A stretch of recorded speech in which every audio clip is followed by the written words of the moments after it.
কালীঘাটের কাকু অন্যতম একজন অ্যাকিউজড এই মামলায়, তার ভয়েস স্যাম্পেল মিলে গিয়েছে সেন্ট্রাল ফরেন্সিক ল্যাবে, সেটা পাওয়া গিয়েছে। কালীঘাটের কাকুই বিভিন্ন সময় অনেক রকম মন্তব্য করেছেন যে যা পারো করে নাও, আমার সাহেবকে কেউ ছুতেও পারবে না। তো এই ধরনের বক্তব্যগুলো বলা, এটা তো বাইরে এক প্রকার মানে মিডিয়াকে দেখানো বা মিডিয়াকে বলা, কিন্তু ভেতরে যে তিনি বয়ানটা দিচ্ছেন বা তার যে ভয়েস স্যাম্পল যেটা টেস্ট হয়েছে সেন্ট্রাল ফরেন্সিক ল্যাবে, যেটা মিলে গেছে বলে ইডি জানিয়েছে, তাতে করে এই তদন্তে কতটা গতি পেতে পারে বলে আপনি মনে করেন? গতি, এই তদন্তে গতি কেন বলছেন? শুধু গতি নয়, মানে ওই যে কালীঘাটের কাকু, হ্যাঁ, তার ভয়েস স্যাম্পল যেখানে মানে ফরেন্সিক ল্যাবরেটরিতে তার ভয়েস স্যাম্পলকে টেস্ট করা হয়েছে, মানে সেই একই ব্যক্তি কিনা, হ্যাঁ, সেই ক্ষেত্রে এটা প্রমাণিত হয়ে গেলে মানে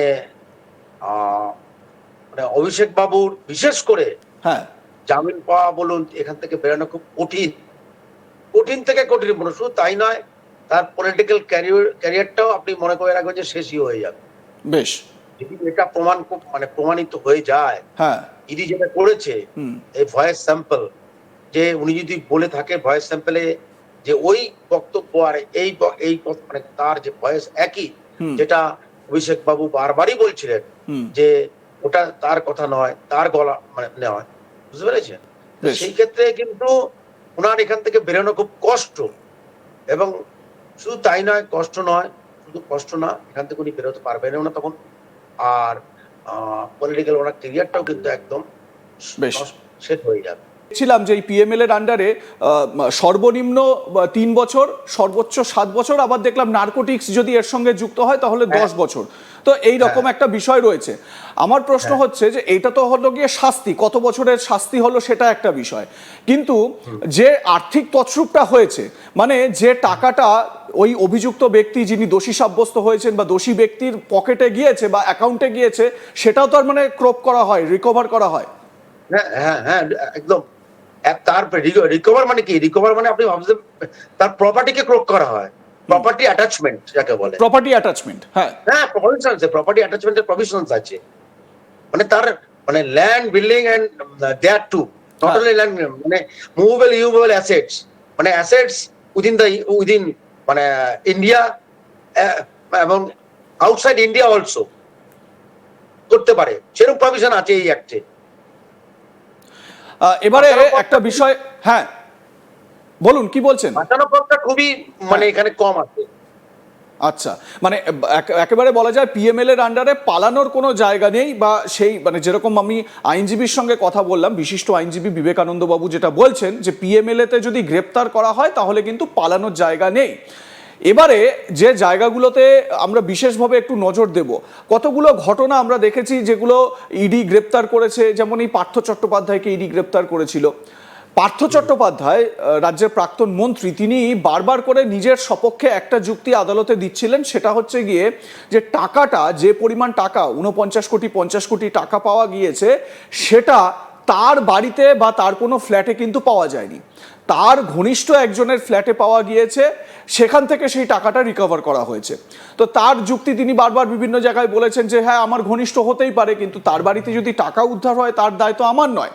তো এই রকম একটা জায়গা, যদি এই টাকা পয়সাগুলো উদ্ধারের ঘটনাগুলো যদি অভিষেকের অ্যাকাউন্টে বা অভিষেকই এখান থেকে সুবিধা পেয়েছেন বা টাকাগুলো তার কাছে গিয়েছে, এটা যদি প্রমাণিত না করা যায়, তাহলে যদি গ্রেপ্তার হয়েও যায় প্রাথমিকভাবে তদন্তের স্বার্থে, তাহলে কি তাকে জামিন আবার হয়ে যেতে পারে তার, মানে অভিষেক ব্যানার্জি? না, ব্যাপারটা এটা এটা দেখুন, ব্যাপারটা হচ্ছে ইনভলভমেন্ট, মানে নেক্সাস কিংবা ইনভলভমেন্ট। আচ্ছা, ধরুন ধরুন রিসেন্ট যেটা আমি একটা জিনিস আপনাকে বলি, মানে ঝাড়গ্রাম জেলার সাকরাইল ব্লকে সরকারি জমি 400 দলিল জাল করে একজন ইনোসেন্ট লোককে দিয়ে যেভাবে হোক সই করিয়ে দলিলটাকে, যে সেই মানে দলিলটা রেজিস্ট্রি করেছে দিয়েছে তার নাম দিয়ে, সেই লোকটা আদৌ জানেই না। সেই লোকটা তো যখন তখন অ্যারেস্ট করার জন্য পুলিশ খুঁজে বেড়াচ্ছে, কিন্তু মেন যে আসামি কিংবা অপরাধী সে তো অন্য জায়গায় আছে। সেরকম এই অ্যাক্টের মধ্যে এরকম দেখা যাচ্ছে প্রভাবশালী লোক যেভাবে হোক করাপশন করে কিংবা মানে মানে পিএমএল অ্যাক্টে আছে, অন্যকে দিয়ে যদি সই করিয়েও নেয় যে তার অ্যাকাউন্টে টাকাগুলো রাখা, এরকম তো পার্থ চট্টোপাধ্যায়ের মানে সময় তো আমরা অনেককেই দেখেছি। অতএব উনি বলতে পারবেন না যে ওই লোকটার অ্যাকাউন্টে কি টাকা আছে আমি জানি না, ব্যাপারটা বুঝতে হবে এই ব্যাপারটা। এইটা এখানে কিন্তু নেই, এখানে হচ্ছে ইনভলভমেন্টটা কিরকম আছে, প্রভাবশালী লোক কিভাবে ভাবে এই তছরূপের টাকাটা বিভিন্ন জায়গায় অ্যালোকেশন অফ অ্যাসেটস যাকে বলে, অ্যালোকেশন অফ মানি, মুভেবল আর ইমুভেবল প্রপার্টি যেটা করে, যেটা ইনকাম ট্যাক্স আর্টে যেটা বলা আছে, বা অ্যাসেটকে কিভাবে মানে ডাইভার্সন করে রাখে, সেটার প্রভিশন এই একটা খুব কড়া ভাবে আছে। অতএব ইনভলভমেন্ট অন কানেকশন, যেখানেই কানেকশন আছে, ইনভলভমেন্ট আছে, কনস্পিরেসি আছে, নেক্সাস আছে, সেখানেই আপনাকে ধরবে যোগসূত্র পেরে, এটা আপনি বেরোতে পারবেন না। বেশ, আমি আপনার কাছে স্পেসিফিকভাবে প্রপার্টি অ্যাটাচমেন্টের বিষয়টা নিয়ে আরও বিশেষভাবে আসবো। আপনি আমার সঙ্গে থাকুন বিবেকানন্দ বাবু, অনেক ইনফরমেশন আপনার থেকে নেওয়ার বাকি রয়েছে। আমাদের দর্শকদের জানিয়ে দিই, এই মুহূর্তে 11:27 অলরেডি আমরা জানি আধ ঘন্টা হয়ে গিয়েছে। অভিষেক বন্দ্যোপাধ্যায় তিনি ইডি দপ্তরে ঢুকেছেন সিজিও কমপ্লেক্সে, এবং সেখানে কিন্তু কোনো রকম কথা তিনি বলেননি। আরও একটা বিষয় উল্লেখযোগ্য, যেটা আমার সহকর্মী সুজয় জানালেন কিছুক্ষণ আগেই, যে বাড়তি কোনো সেখানে নিরাপত্তার ব্যবস্থা কিন্তু এদিন ছিল না। যারা অভিষেক ব্যানার্জির নিরাপত্তা রক্ষী তারাই তাকে প্রোটেকশন দিয়ে ইডির অফিসে তারা নিয়ে যান, এবং অলরেডি আমার ধারণা এতক্ষণের মধ্যে জিজ্ঞাসাবাদ হয়তো শুরুও হয়ে গিয়েছে, বা শুরু না হলেও প্রসেসটা হয়তো শুরু হয়ে গিয়েছে, এবং ইডির হাতে তো প্রশ্ন রেডি রয়েছে। কোন কোন বিষয়গুলোকে তারা জিজ্ঞাসা করবেন সেই বিষয়গুলো তো তারা রেডি করেই রেখেছেন একেবারে। আমার সহকর্মী সুজয় ঘোষ এই মুহূর্তে রয়েছেন স্পট থেকে, আমি আবারও সরাসরি সুজয়ের কাছে যাব। সুজয়, আধ ঘন্টা হয়ে গেল অভিষেক বন্দ্যোপাধ্যায় ইডি দপ্তরে ঢুকেছেন, এই মুহূর্তের ছবিটা ঠিক কি?